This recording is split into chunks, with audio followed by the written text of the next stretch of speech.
अस्सलाम वालेकुम students, welcome to my YouTube channel LWR academy.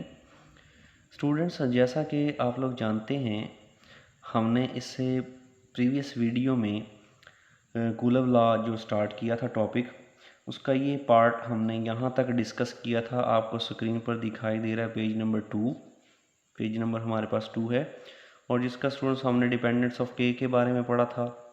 Value of के vacuum में क्या होती है वो हमने नोट की थी। यहाँ पर वैल्यू वैक्यूम में के की वैल्यू 9 × 10⁻⁹ होती है।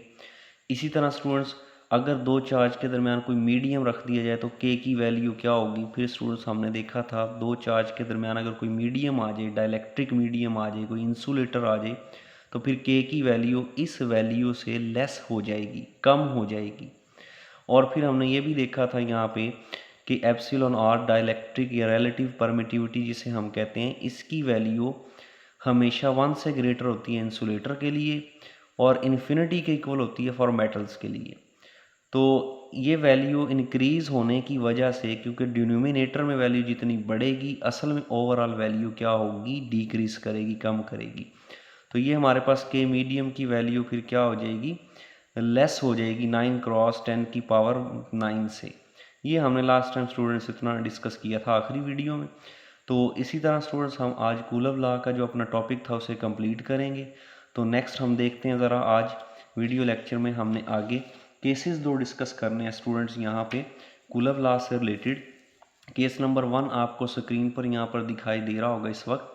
क्या होता है जब हम, अभी तो स्टूडेंट्स हमने के की वैल्यू को चेक किया था, प्रीवियस वीडियो लेक्चर में हमने के की वैल्यू चेक की थी कि जब दो चार्ज के दरमियान मीडियम फ्री स्पेस आ जाए और जब दो चार्ज के दरमियान मीडियम कोई इंसुलेटर आ जाए तो के की वैल्यू पे क्या इफेक्ट पड़ता है। इसी तरह स्टूडेंट्स, आज की इस वीडियो लेक्चर में हम देखेंगे जब दो चार्ज के दरमियान फ्री स्पेस है तो कूलर फोर्स कितनी होगी, और जब दो चार्ज के दरमियान कोई मीडियम रख दें, डाइलेक्ट्रिक या इंसुलेटर कोई हम रख दें, तो फिर कूलर फोर्स पे क्या इफेक्ट पड़ेगा उसे चेक करेंगे। तो स्टूडेंट्स, पहला हमारे पास केस क्या है, when medium between charges is free space या वैक्यूम हम रख दें। तो फिर क्या होगा students, when medium between two charge is free space then the Coulomb force is, तो कूलर फोर्स होगा एफ वैक्यूम, हम लिख देंगे के Q1 Q2/r²। के की जगह स्टूडेंट्स हम इसकी वैल्यू लिख देंगे 1/4πε0 Q1 Q2/r²।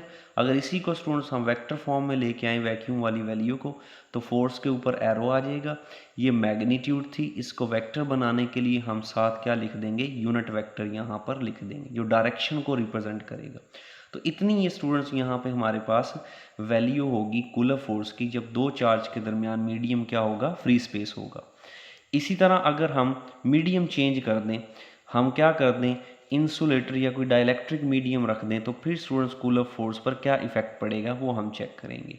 तो case number 2, when medium between two charge is an insulator या डाइलेक्ट्रिक आ जाए, यानी कि लकड़ी वुड रख दी हमने, कोई रबड़ रख दिया, प्लास्टिक मटेरियल हमने रख दिया कोई इस तरह का, तो फिर क्या होगा स्टूडेंट्स। तो याद रखिएगा स्टूडेंट्स, हमने प्रीवियस के को भी नोट किया था, क्योंकि डिनोमिनेटर में वैल्यू बढ़ रही है डिनोमिनेटर में वैल्यू बढ़ेगी तो असल में ओवरऑल वैल्यू क्या हो जाएगी, डिक्रीज कर जाएगी। तो ये एमसीक्यूज में भी पूछ लेता है स्टूडेंट्स कि कूलर फोर्स जो है वो डिक्रीज कर जाती है जब हम दो चार्ज के दरमियान कोई डाइलेक्ट्रिक या इंसुलेटर मीडियम रख देंगे। तो यही इसमें बताया हुआ है, when medium between two charge is insulator then the Coulomb force is decrease by a factor epsilon times called relative permittivity. ये जो स्टूडेंट्स हमारे पास फैक्टर है एप्सिलॉन आर, जिसे हम नाम देंगे, इसे क्या कहेंगे हम, रिलेटिव परमिटिविटी। तो यहाँ पर ये फार्मूला हमारे पास medium 1/4πε0 epsilon R Q1 Q2/r²। ये मीडियम, वैसे इसमें से स्टूडेंट 1/ε0 हमने बाहर निकाल लिए, तो हमारे पास 1/4πε0 Q1 Q2 और क्या रह जाएगा, r²। अब स्टूडेंट्स यहाँ पर ये देखें 1/ε0 वैसे ही, ये ब्रैकेट वाली वैल्यू आपको स्टूडेंट्स ऊपर दिखाई भी दे रही होगी, यहाँ पर चेक भी कर सकते हैं आप। ये देखें ज़रा, टॉप के ऊपर हमने लिखी हुई है ये किसके इक्वल थी, एफ वैक्यूम की वैल्यू के इक्वल थी। तो हम यहाँ पर क्या करेंगे, जो हमें यहाँ पर ब्रैकेट में वैल्यू दी हुई है इसकी जगह हम लिख देंगे एफ वैक्यूम 1/ε0 वैसे ही। अब इसको 1 से मल्टीप्लाई करेंगे तो एफ वैक्यूम आ जाएगा डिवाइडेड बाय एप्सिलॉन आर। अब स्टूडेंट्स यहाँ पर एप्सिलॉन आर यानी रिलेटिव परमिटिविटी की अगर वो हमसे कहता है वैल्यू कैलकुलेट करके दें, फाइंड करके दें, तो हम स्टूडेंट्स क्या करेंगे, यहाँ पे वैल्यू कैलकुलेट करने के लिए हम ये यहाँ पर डिवाइड हो रहा है, इस तरफ आकर मल्टीप्लाई हो जाएगा, और ये यहाँ पर ये इस तरफ को राइट साइड ले आएंगे तो डिवाइड हो जाएगा। ये देखें स्टूडेंट्स, यानी एप्सिलॉन आर इधर आ जाएगा एफ मीडियम की जगह पे, और एफ मीडियम वाला इधर चला जाएगा।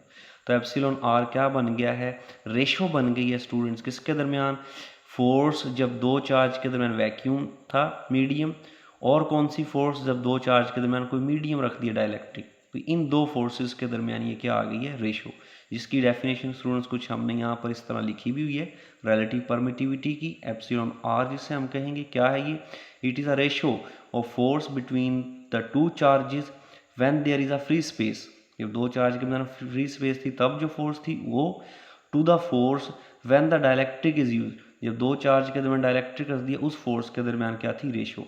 अब स्टूडेंट्स आपको यहाँ पर नजर आ रहा है ये भी फोर्स है, ये भी फोर्स है, इसका यूनिट भी न्यूटन, इसका यूनिट भी न्यूटन, न्यूटन से न्यूटन क्या हो जाएगा, कैंसल, तो लिहाजा कोई यूनिट नहीं होगा। Relative permittivity it has no unit, इसका कोई यूनिट नहीं होगा।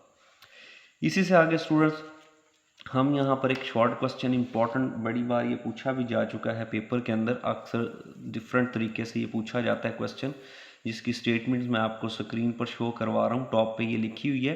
क्या कहता है हमें, cooler force is a mutual force, ऐसे भी हमें ये स्टेटमेंट कह देता है कभी, या वो कह देता है Coulomb law as a Newton third law, Coulomb law को as a Newton third law भी यूज कर सकते हैं हम कि नहीं, ये भी हमसे पूछ लेता है अक्सर। या students prove that F21 equal to minus F12, इसका मतलब है F21 का मतलब सेकंड चार्ज पर लगने वाली फोर्स फर्स्ट चार्ज की वजह से, और F12 का मतलब है वन वाले चार्ज पर लगने वाली फोर्स सेकंड चार्ज की वजह से। तो ये स्टूडेंट्स तीन तरह से आपको वो किसी भी तरह ये क्वेश्चन ऐसे पूछ सकता है।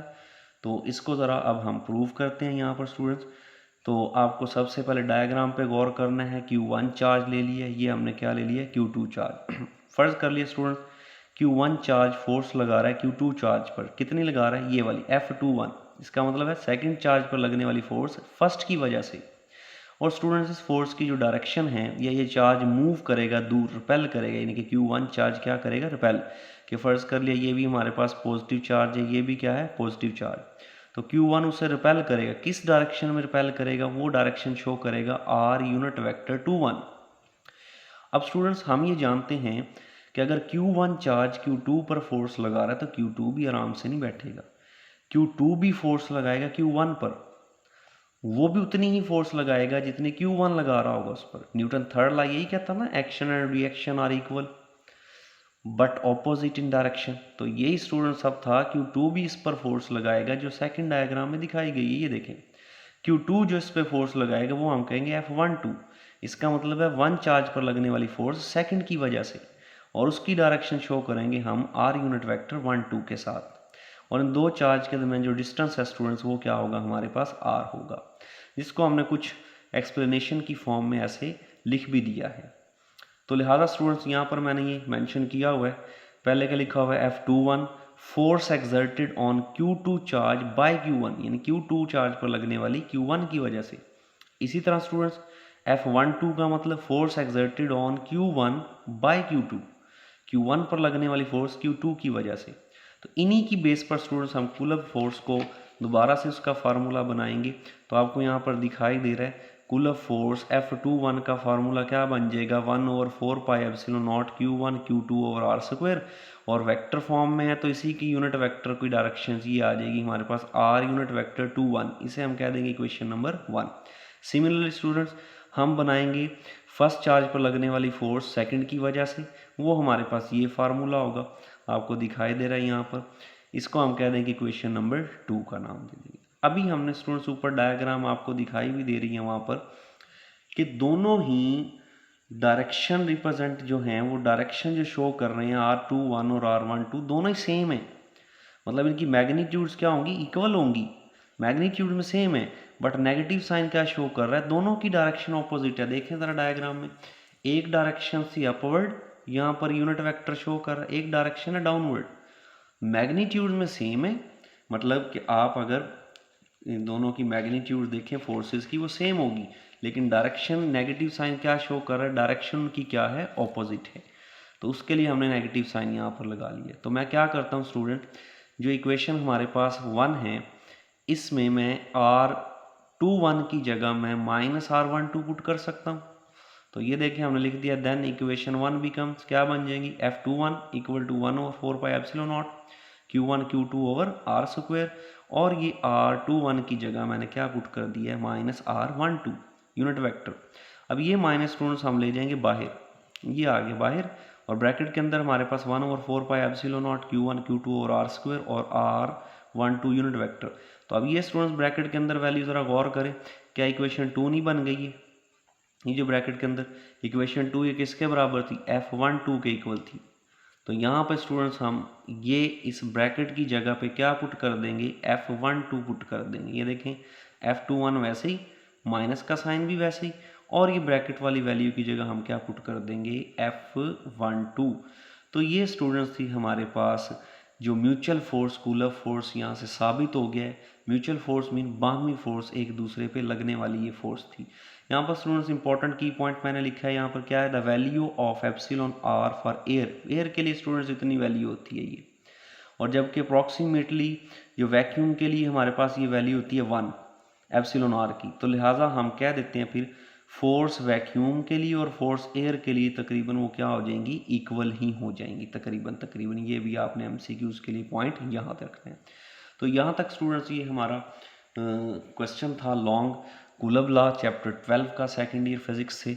इसी से आगे हम नेक्स्ट अपना क्वेश्चन डिस्कस करेंगे और टॉपिक जो हमारा होगा। तब तक के लिए अल्लाह हाफिज़, थैंक यू।